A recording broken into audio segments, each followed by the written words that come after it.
It's so cool. Thank you so much for allowing me to be here. Thank you, Lori. Thank you, Brandy, for being so helpful in getting all of this rolled around. Thank you, Frank, for a really beautiful meditation this morning. I greatly appreciate that. And, oh my gosh, where is she? Marina. Yes, there you are.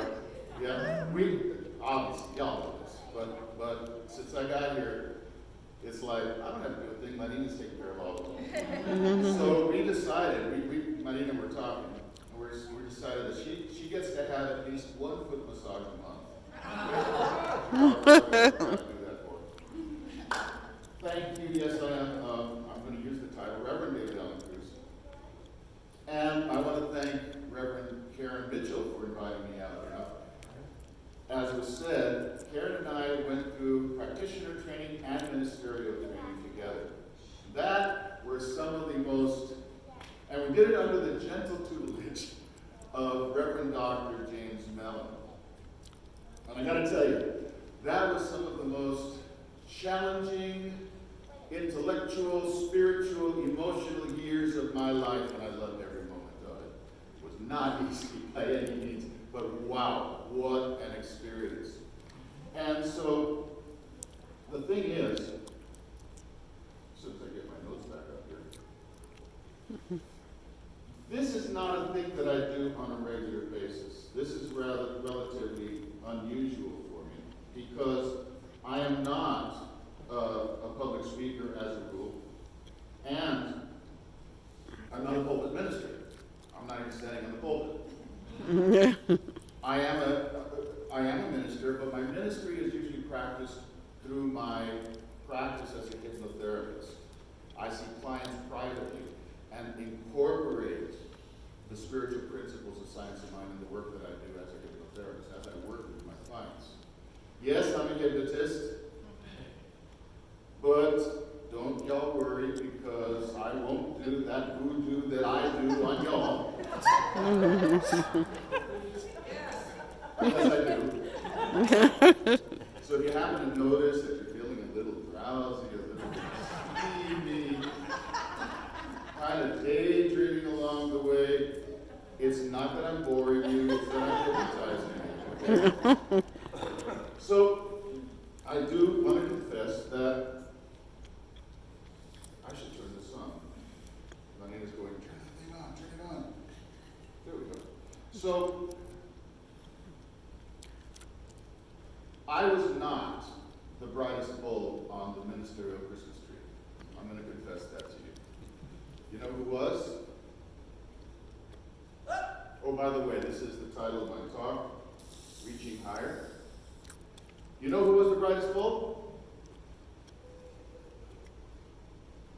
Yeah. In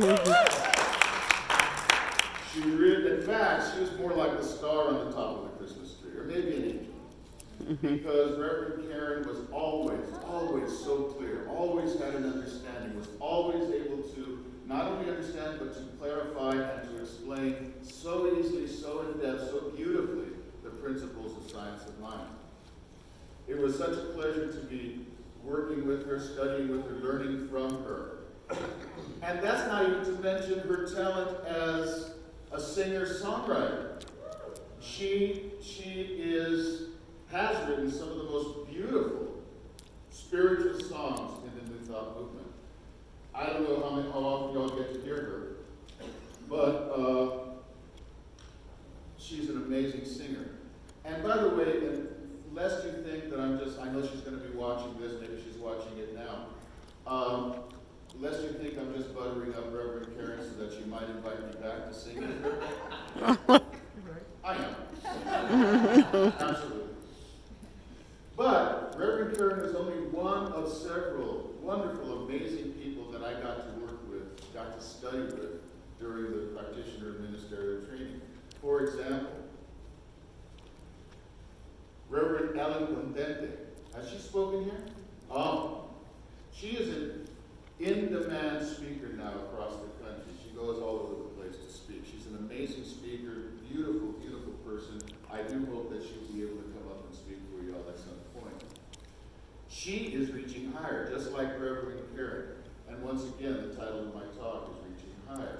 Reverend Karen Mitchell reaches higher. Reverend Allan Contente reaches higher. This was.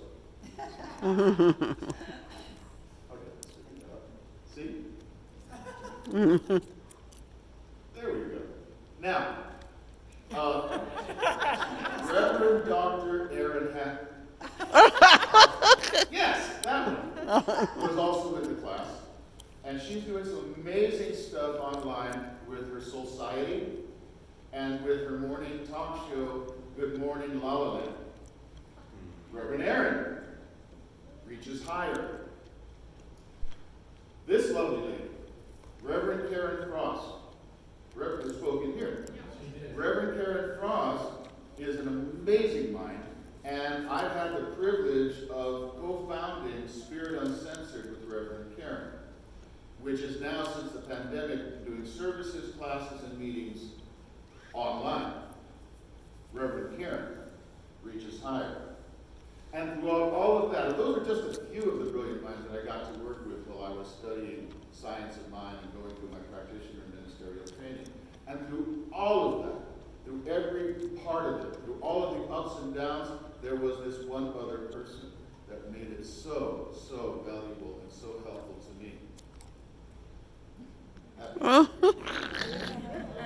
And that is my wife, Dr. Carballo-Ricardo. There's a whole book there, and I'm not even kidding you. The story of this amazing woman's life is astounding, and I invite you to speak with her. She is the creator and the CEO of her own company that sells vitamins and supplements, having 10 stores in the general Los Angeles area, plus the place where my office is located called Happy Relax, which is located in Burbank. And she's Cuban, came from Cuba, went to Spain, went from Spain to New Jersey, started the whole story there, and then transferred her entire operation over to California, and now is prospering here in California. And guess what?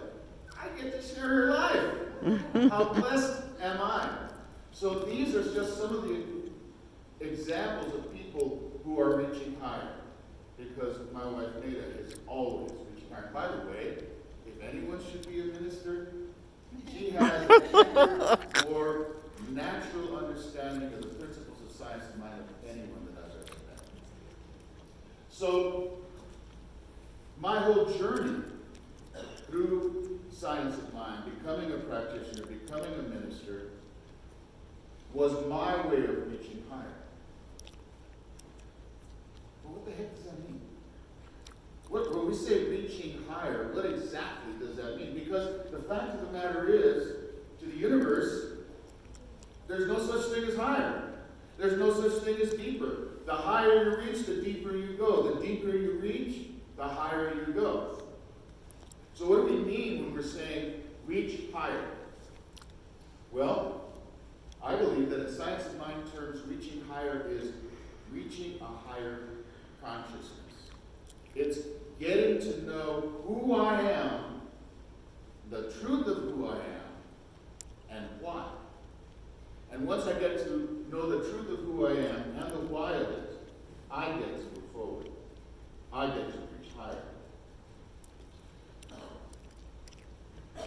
So, let me introduce a basic science of mind principle.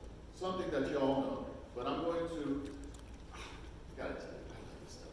I get excited about this stuff. This is the kind of stuff that gets me going every day, because everything about this philosophy, everything about this concept of science of mind actually works, and it works on a daily basis. And when you get a sense of it, and you start to apply it every day in your life, life becomes this astounding and amazing experience. So let's start with one of the basic principles.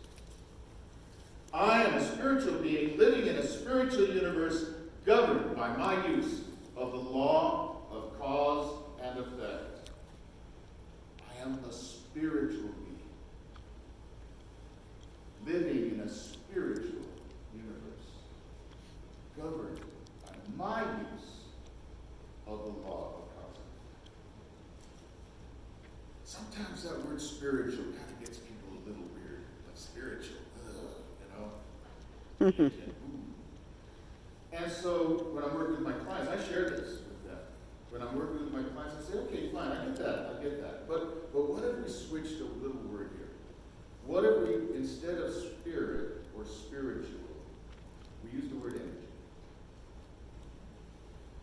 I am an energetic being, living in an energetic universe governed by my use of the law of cause and effect. Because that's the truth.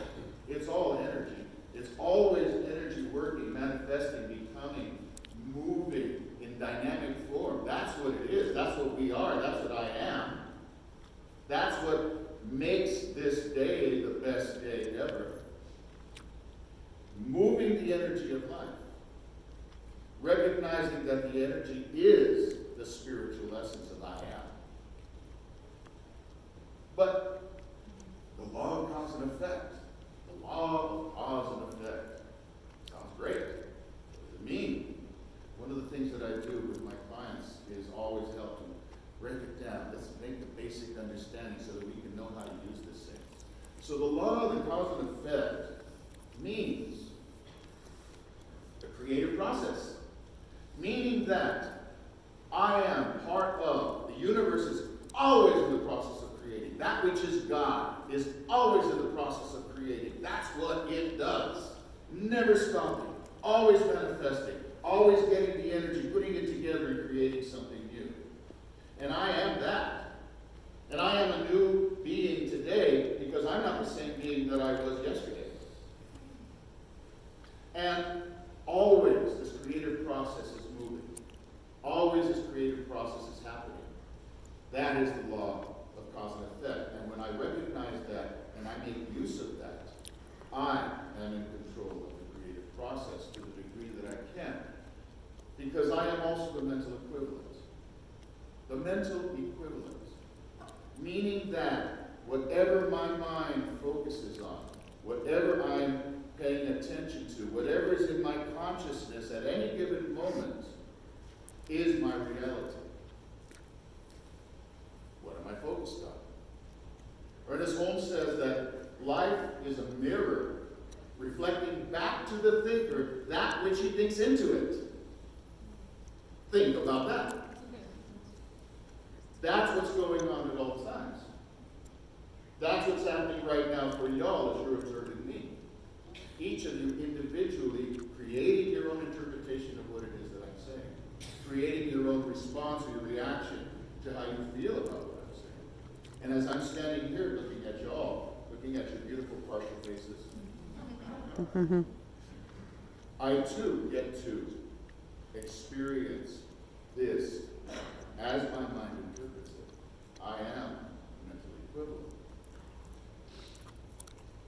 And the law of cause and effect is the law of attraction. Recognizing that energy vibrates, and energy, as energy vibrates, it attracts like energy. The energy that vibrates to that frequency. So, as I understand the law of attraction, that what I'm doing is focusing on and attracting more of the energy that I'm vibrating. The question is, what's the quality of that energy? How am I vibrating today? I don't know about y'all, I'm having fun today. So, once we understand these principles, then we get into the next, and for me, this is the basic element of the work that I do with my clients. As they come into my office and sit in my chair, I start from the very first session, which is what we call a consultation. And I promise them, you're going to hear me say this a lot. You are the creator, I am the creator of my reality. I am the creator of my reality. Now, a lot of my clients, about 95% of my clients are Latinos, and about 95% of them are coming from a Catholic background. I say that I am the creator of my reality. They go, right? Because the creator is that guy out there. We're going to talk But as I start helping them understand what that actually means, that I am the creator of my reality, they start to understand that what I'm saying is, as the creator of my reality, I'm no longer the victim of anything or anyone other than perhaps my own mind. That I am 100% responsible for everything that occurs in my life. And they go, whew, that's another one that gets people to shake up. Because when we think of the word responsible, it's like, responsible. I got a responsibility here, a responsibility here, and I'm full of responsibilities, and now you're telling me I'm responsible for everything? Yeah, pretty much. But we forget what the word responsible actually means. It's a compound word. It's response-able. It's not a burden, it's a liberation, it's an empowerment. I am able to respond to anything that occurs in my life. I have the ability to respond to anything that occurs in my life. And when is it happening? Right now, because life can only happen now. Today is the best day ever.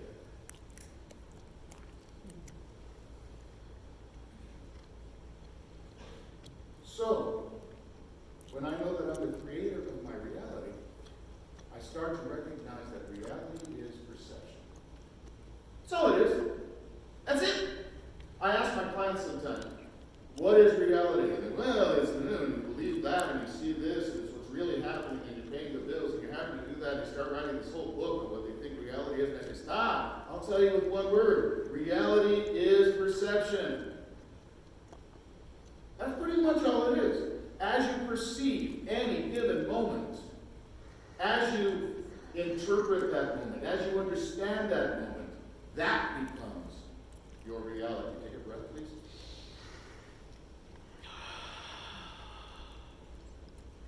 That's how you're creating reality. By having your interpretation of it. By recognizing. Now, when we start recognizing that my perception is my creation, and I'm creating my reality through my perception, guess what I get to do? I get to change my perception at any place along the way. And by changing my perception, I'm changing my reality. When I change my perception,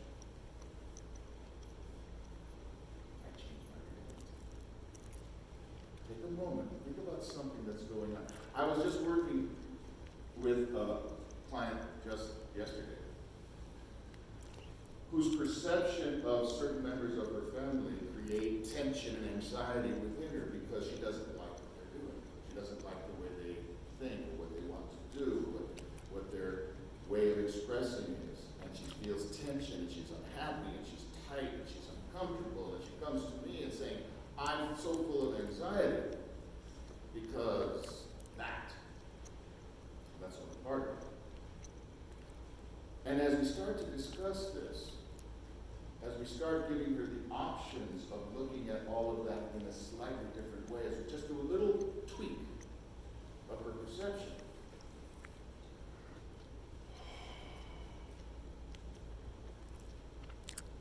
she starts to feel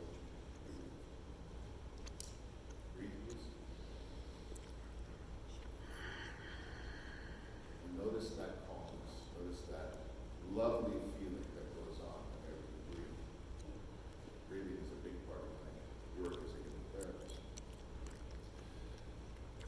Helping people learn to take control, to be the creator of their reality, and thereby being able to change the perception, and by doing that, change the reality.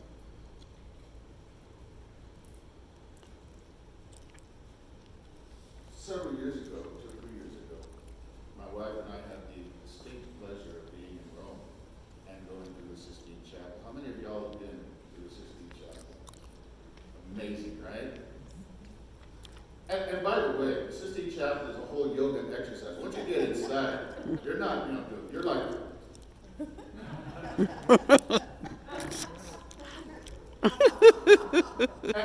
and it's not like you just look at it. Well, I mean, it's a whole ceiling. It's like, by the time you're walking out, you're going, and right in the middle. Can anyone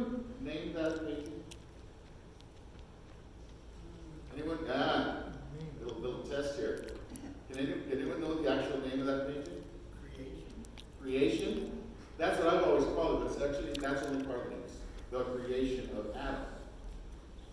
The creation of Adam. But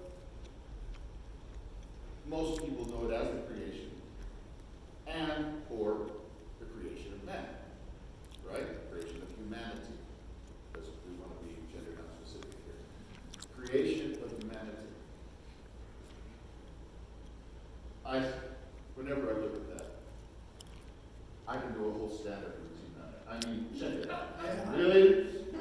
Really? Look, I mean, why is he wearing a tunic? I mean, that's not, well, we know why, because Michelangelo was told by the Pope, you got to cover him all, right? That's pretty much it. You can't have God naked.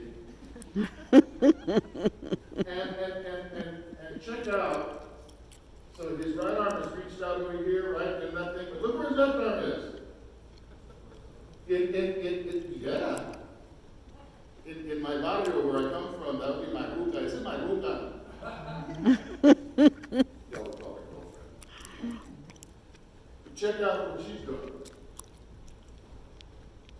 See, look at over here. That Adam dude, man, check him out. Or, she also may be noticing that Adam is not going to be a porn star anytime soon.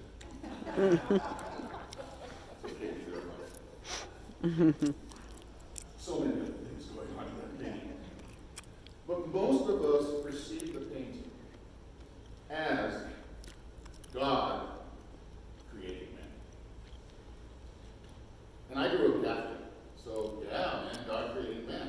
That guy up there, that bearded guy, buff, bearded guy, was doing that and created us, me.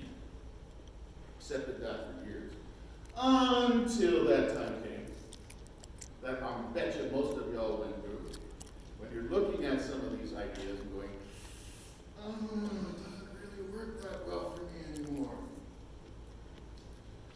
And I went through that rebellious period. I went through that period of rejection. No!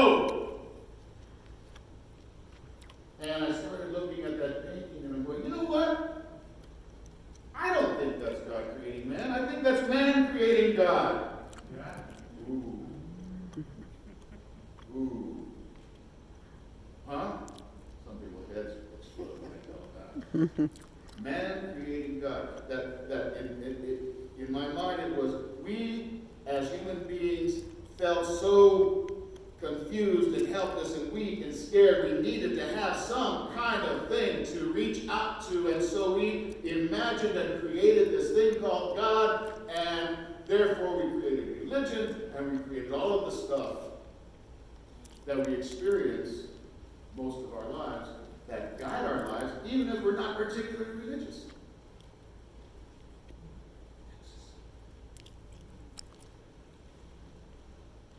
So, I was pretty proud of myself. I felt pretty good about myself. I was like, yeah, man, I thought my way out of that trap. It's not God creating man, it's man creating God. And then SOM came along, science of mind. Because science of mind says, don't reject, don't resist, understand. Look into, recognize what's actually being said. See what the truth is in that message. Okay. Mm-hmm. And so I looked. And hello?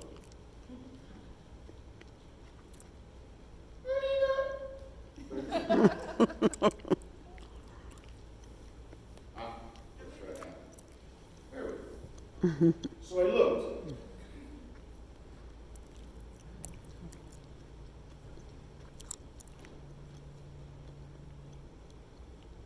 The space. Notice that the fingers don't actually touch. They're not connected this way. There's a space. And that's the secret. Very subtle, very quiet, and extremely powerful, because that space is the consciousness. That is the energy of creation. And it's not God creating man, and it's not man creating God. It's consciousness creating man and God simultaneously. And that's the principle of science of mind. I am that which creates my reality today and stand. That's how I reach higher. So I get now to look at that and appreciate the beauty of it, the magnificence of it, the deep understanding of it that I think, in my mind, Michelangelo was actually experiencing as he was painting the Sistine Chapel. Yes, he had specifications that the Pope required. You had to stay within certain limits if you wanted to stay alive. Required by the church. But I think he was sending us very, very quiet messages in there. Not to mention a lot of humor if you really want to look at it.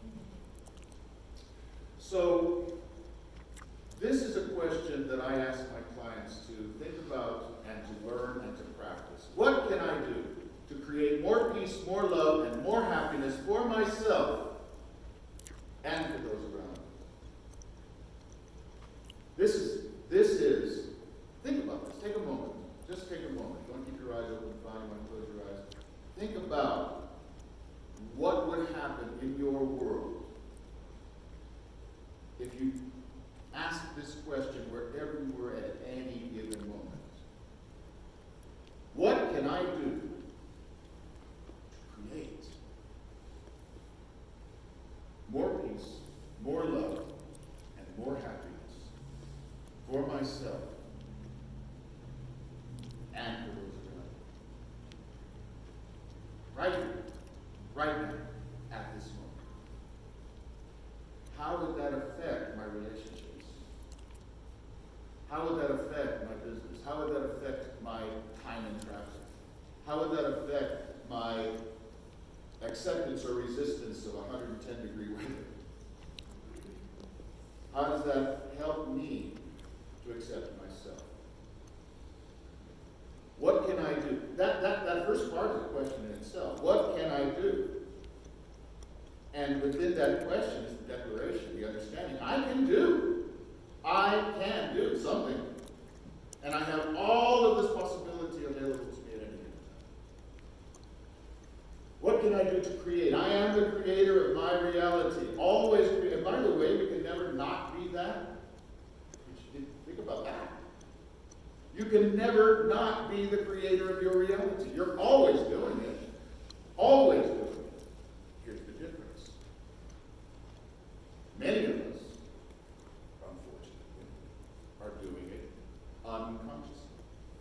We're creating it, but we're doing it unconsciously. We're doing it by rote, we're doing it by habit, we're doing it by whatever we've been taught, whatever our programming is. And by the way, a lot of people ask me, what do you actually do as a hypnotist? Most of what I do is de-hypnotize people. That's really most of my work. De-hypnotizing people. And that is one of the fundamental elements of science of mind. To de-hypnotize us so that we can see the truth of who we are. I am the creator of my reality. And I get to create more peace, more love, and more happiness. Why more? Because using that simple adjective before those nouns, more peace, more love, and more happiness, helps me to remember I already have peace. I already have love. I already have happiness right here and right now. It exists for me. In any given day, I experience peace, love, and happiness. And guess what? I get to have more. Because I live in a limitless, infinite universe, ever expanding, ever growing. And can you even imagine too much peace, too much love, and too much happiness? That's impossible.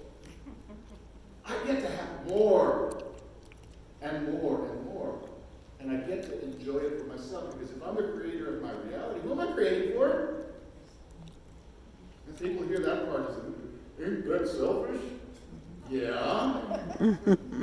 Yes, it is. But it's what I call spiritual selfishness, as opposed to egoic selfishness. It's a recognition that I'm always creating for myself. And in the doing, I get to radiate. Ooh, that song is so beautiful. Frank, your message this morning in that meditation, being the light. I get to radiate. I get to be the light that brings the consciousness of more peace, more love, and more happiness into my world. It starts with me. So,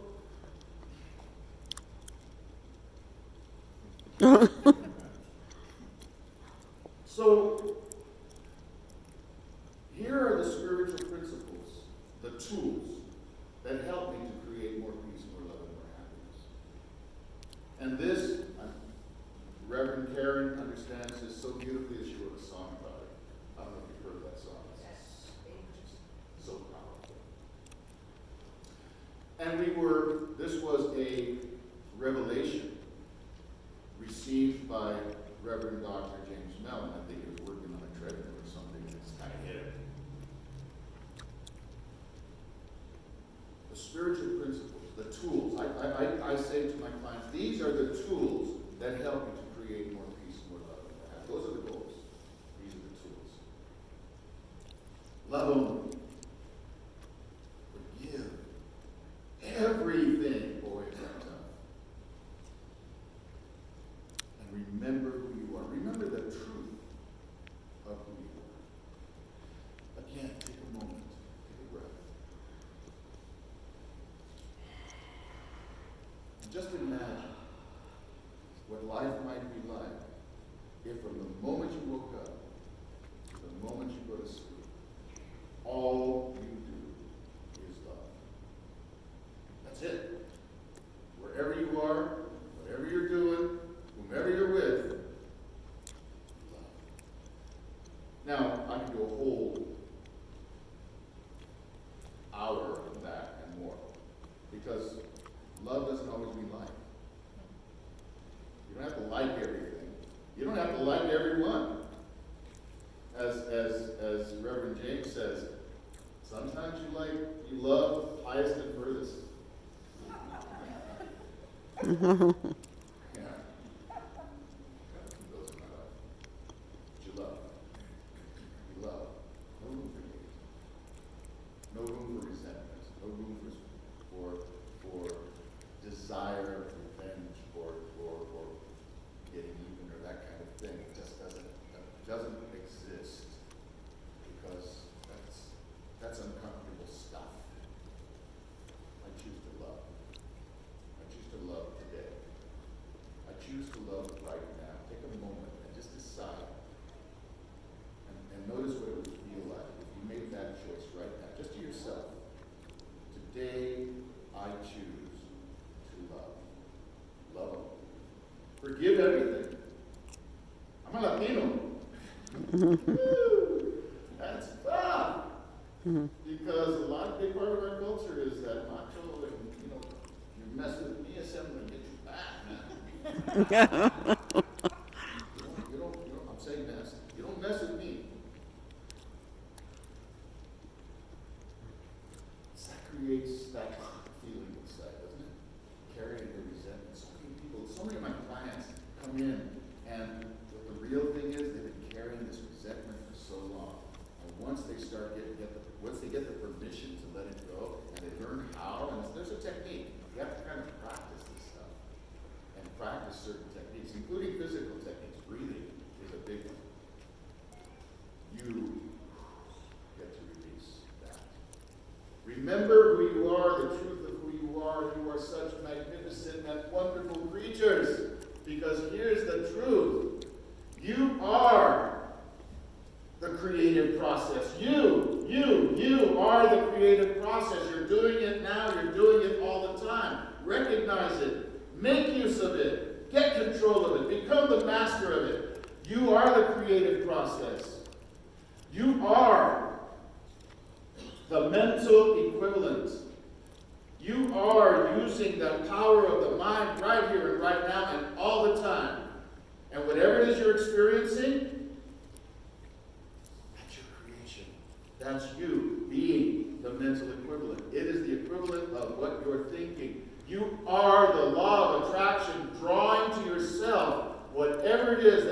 experiencing in that moment. I hope you're having fun. And I hope you're always having fun, because the more fun you have, the more fun you're going to get. I hope it ain't the other thing. You are the law of attraction. You are the cause and the effect. Right here and right now. Whatever is your life is a result of you as the cause, and it's what you're experiencing as the effect. Because the bottom line is, you are the creator of your reality.